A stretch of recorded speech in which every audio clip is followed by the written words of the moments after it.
Hola, sóc en Guillem Lloret i sóc activista d'Obertament. I us vinc a explicar una mica la meva història. Jo quan entro a l'institut tinc moltes pors. Jo m'agradava molt llegir, treia molt bones notes, tenia molts amics i molts bons amics que encara conservo a dia d'avui, però tenia diverses pors i una d'elles era no estar a l'altura d'unes expectatives que molta gent, i jo mateix, havia posat sobre mi.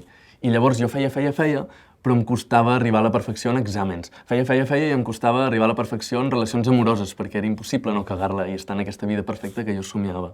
I això es torna insostenible quan arribo a la universitat, perquè és impossible controlar-ho tot. I això em comença a afectar, jo començo a somatitzar-ho, començo a tenir ansietat, començo a tenir nervis, alguna nit no poder dormir, tenir cap de setmanes enfebrada que me l'havia de passar al llit. I parlant amb els meus amics de la universitat em diuen tu, que aquí a Barcelona tots els joves anem al psicòleg, perquè aquí no té un all, té una ceba i tothom s'ho gestiona i s'ho treballa a la seva manera. I decideixo anar-hi. I allà començo a treballar-me a mi mateix. Començo a descobrir, gràcies a Obertament, que hi ha més gent a qui li passa i que no estava sol en això.